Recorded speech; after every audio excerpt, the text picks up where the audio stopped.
On the news tonight, State Head of Service commends senior civil servants for conducting themselves in a peaceful manner.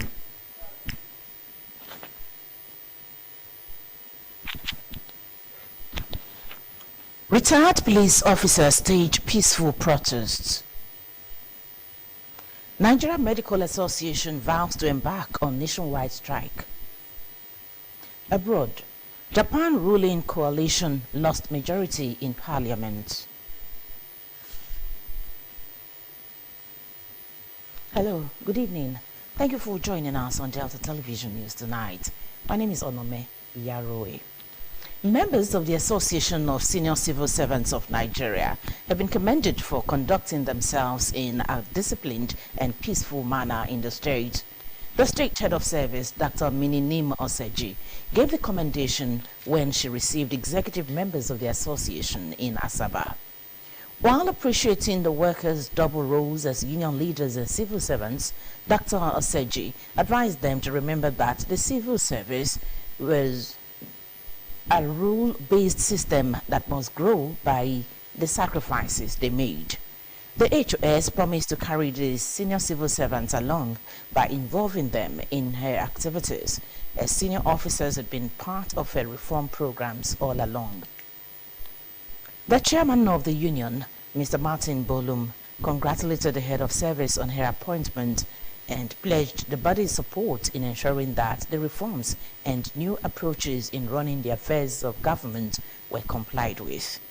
The head of service also played host to delegations from the Bureau for Local Government Pensions, coordinated unions of tertiary institutions in Delta State, national executive members of the Dumujuno Patriotic Union of Nigeria, and the Nigeria Association of the Blind. The All Progressives Congress, APC, in Delta North Senatorial District has expressed support for President Bola Tinubu and Governor Sheriff Oborewori.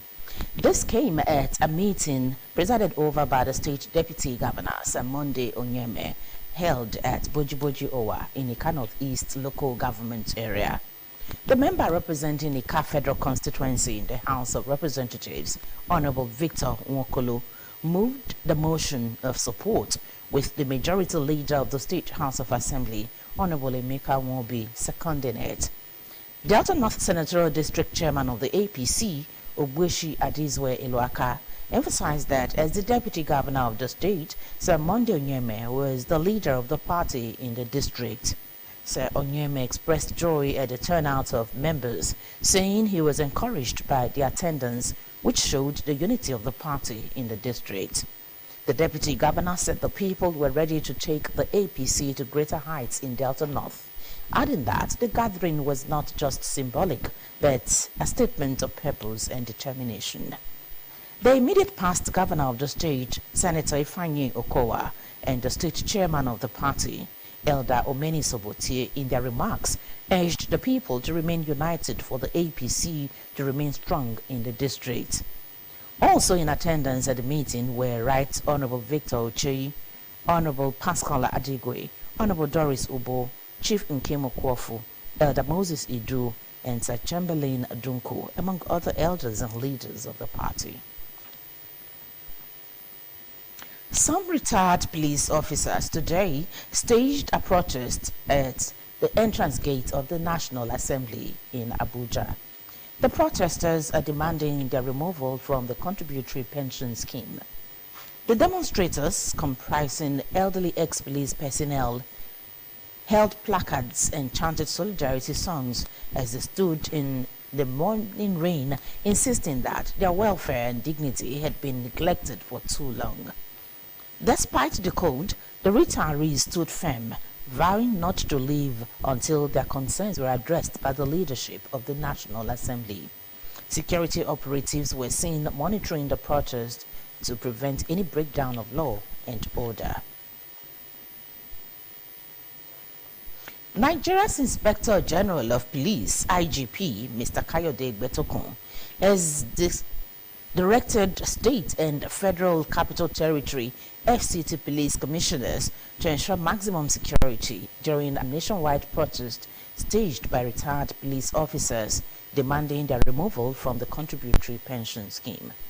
The protests, which were held today across various states and the Federal Capital Territory, have been described by the police authorities as a peaceful expression of long-standing grievances, with the IGP pledging to uphold the rights of the retired officers.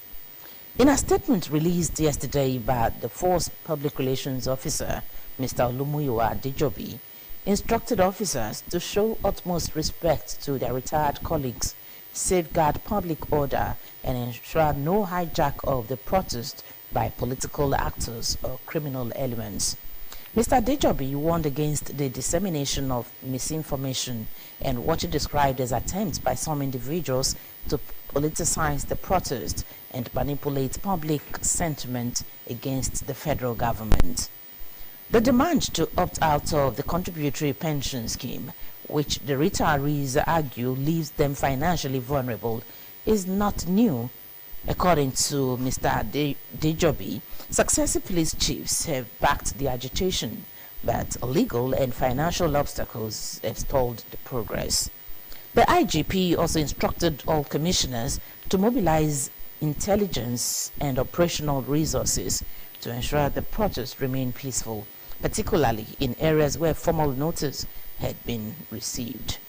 The nationwide demonstration is due to discontent among retired personnel over pension reforms introduced under Nigeria's current contributory system. Despite repeated calls for review, many former officers allege neglect and financial insecurity after retirement.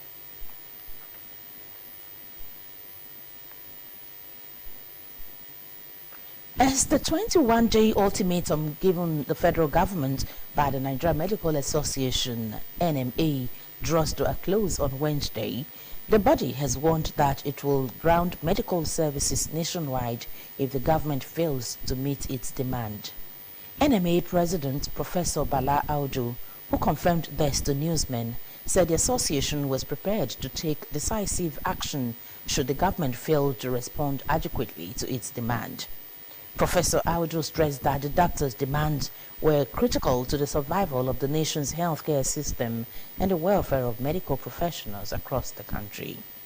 The NMA on July 2 issued an ultimatum in protest against a circular from the National Salaries, Incomes and Wages Commission on revised allowances for medical and dental officers in the Federal Public Service, which the doctors kicked against for violating prior agreements.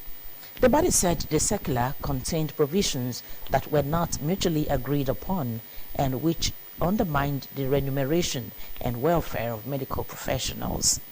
The doctors asked the government to withdraw the circular and meet its other demands to avert industrial action in the health sector.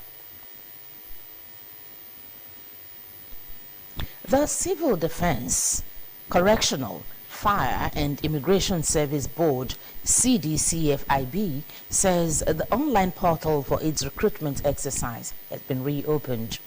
The board had announced a suspension of recruitment into the 4 paramilitary agencies last week after its recruitment portal suffered glitches. Giving an update on the situation today, the CDCFIB said its portal was now back to full functionality, while apologizing for the disruptions in the application process. The agency said the shutdown was necessary to enhance its system to enable its system handle large volume of applications.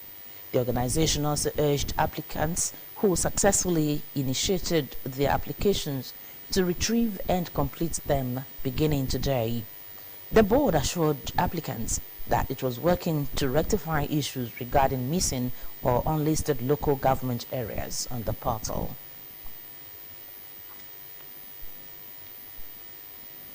The West African Examinations Council, WAEC, has debunked a viral report suggesting that the recent West African Examination School Certificate Examination, WASC 2025, has been cancelled. WAEC, in a statement yesterday, said the examination had not been cancelled, adding that spurious press statements being circulated did not emanate from it. The statement said although the source of the information could not be ascertained, it was possibly being peddled by mischief makers who were bent on bringing the examination body into disrepute.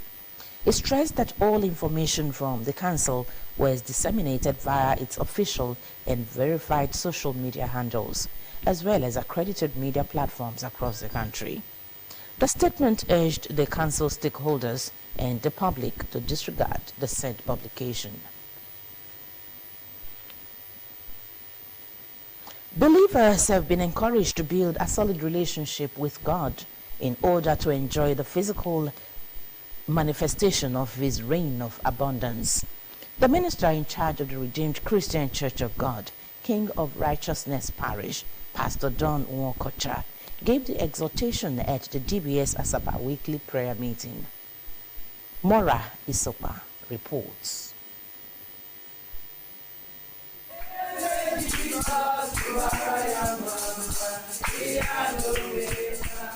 Speaking on the topic, the sound of abundance of rain, Pastor Nwokocha described the rain as a symbol of God's favor, provision, and abundant grace, and encouraged believers to trust in God's promises and have faith that He would answer their prayers and pour out His blessings which brought riches without sorrow. Citing 1 Kings chapter 18 verses 36 to 41, the cleric described a period of spiritual dryness, hardship, or lack as similar to a physical drought, saying disobedience, turning away from God, and idol worship were factors that could cause droughts in a man's life. He highlighted the evidence of the abundance of rain to include fruitfulness, increase in all dimensions, freshness, blessings, and ease in every area of life, while admonishing the DBS staff to desire God's presence and blessings to break through any barrenness. Blessing is not when you have a physical car. Blessing is not when you have all the buildings in life. Blessing is when you have one that blesses. Okay. When you carry the source of blessing, you're a blessed person. Because those cars, those buildings can go away. Pastor Nwokocha emphasized that God was the ultimate source of abundance and provision, and for one to experience a change, they must persevere in prayer and faith, believing that God would break through any obstacles and bring about an abundance of blessings. The highlight was an intense prayer session and thanksgiving to God. Mora Isopa reporting.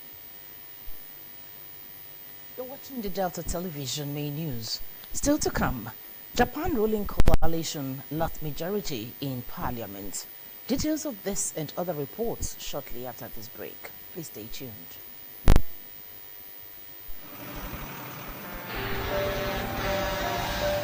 If tanker wey carry fuel fall or pipe wey carry fuel for underground burst, wetin you go do? You go begin bail fuel put for your bucket, or you go run comot far for where the fire go soon come. Na only small time you get to take this wise decision. Waka comot, no, that one no dey enough. Shift, no, that one no dey enough. Stay there dey gist and take pictures with your phone. That na madness. Run, yes, run comot. Yes, your life depend on wetin you do. The fire go come at once and you no go fit control am. Why? Petrol dey catch fire easily. Why? Na just small spark go start big fire. So no stay there dey think. Run comot quick to save your life.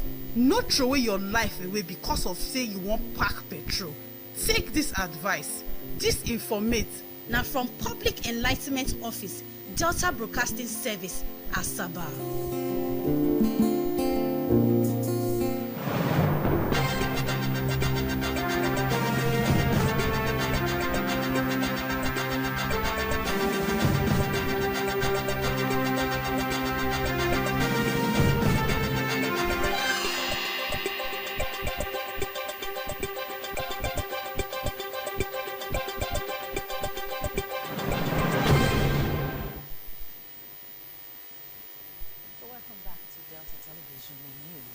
The global scene is next as we join our world news desk.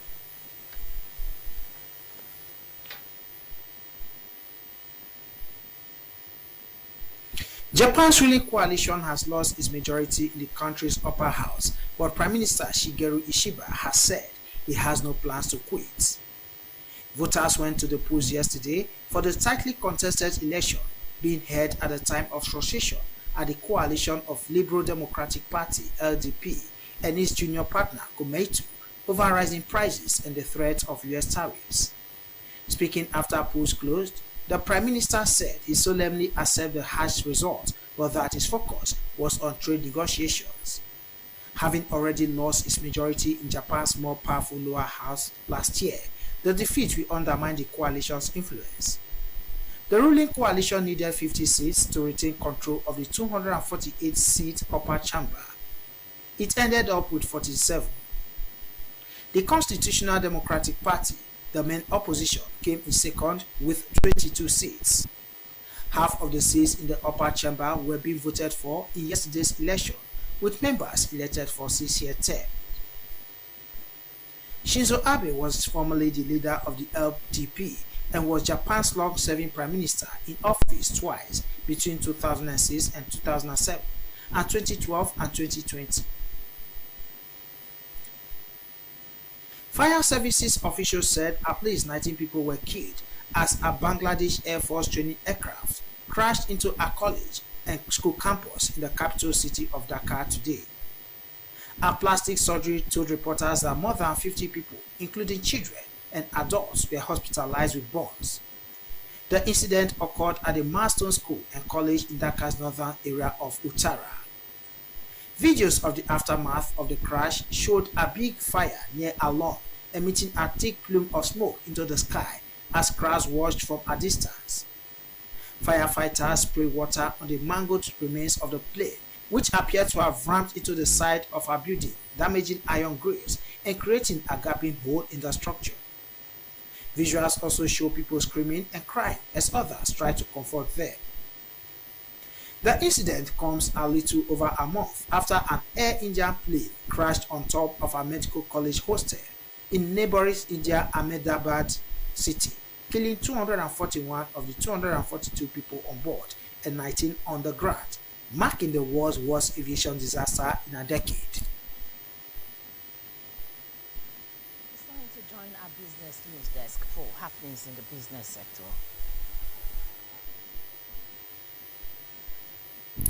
There are indications that the downstream segment of Nigeria's petroleum sector has begun to reap full benefits of subsidy removal, as their financial records show huge rise in revenue and profit in 2025. Also, the operators have significantly reduced their reliance on banks for funding, a development which has boosted their profitability margin. The financial details of top 7 companies in the sector showed that they recorded a combined turnover growth of 66.2% to 2.98 trillion naira in the first quarter 2025 against 1.79 trillion naira in the first quarter of the previous year. They grew their profit before tax by 42.1% to 334.6 billion naira in the first quarter 2025 against 235.5 billion naira in the first quarter of the previous year. Meanwhile, finance costs declined by 36.3% to 534.135 billion naira in the first quarter of 2025 from 838.581 billion naira in the first quarter of the previous year, driven by reduced bank borrowing.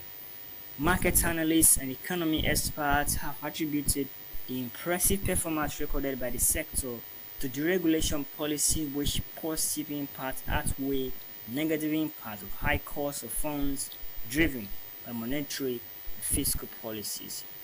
They noted that the final removal of Nigeria's long-standing fuel subsidy in the third quarter of 2024 marked the beginning of a new economic reality, significantly altering the country's oil sector.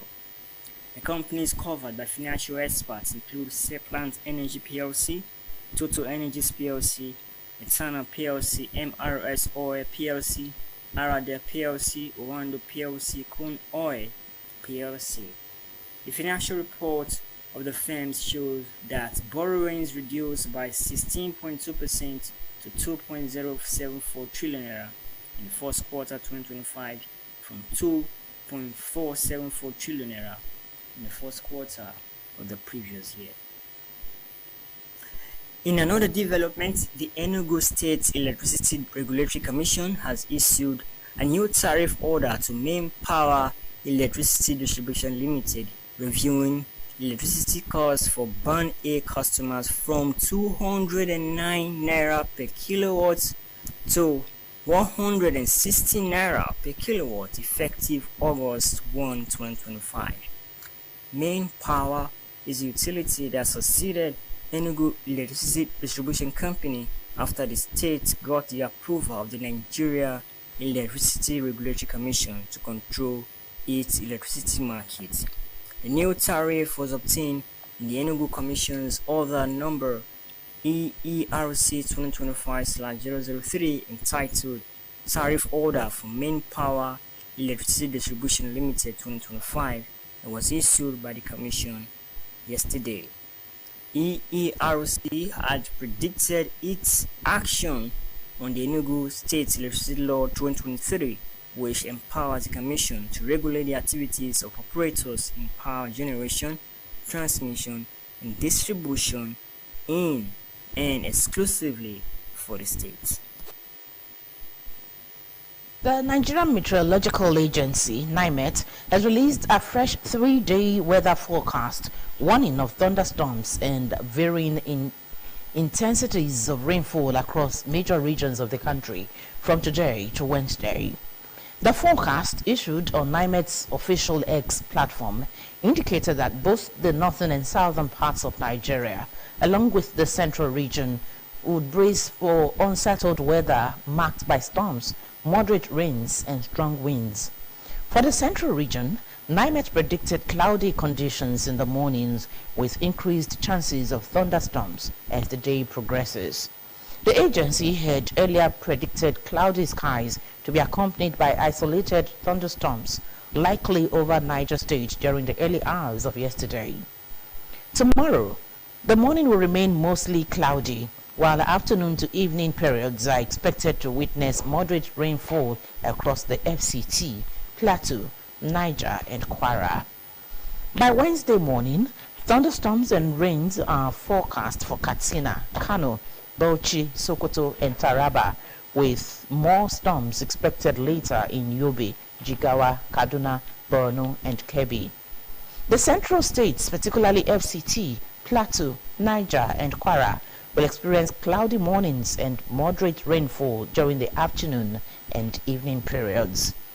In the south, morning rains are anticipated in Enugu, Cross River, and Akwa Ibom, followed by moderate to heavy rainfall across Ebonyi, Abia, Edo, Ondo, Delta, Bayelsa, Rivers, Cross River, and Akwa Ibom. That's our news. Before we go, here is the thought. Respect the old when you are young. Help the weak when you are strong. Confess when you are wrong, because one day you will be old, weak, and wrong.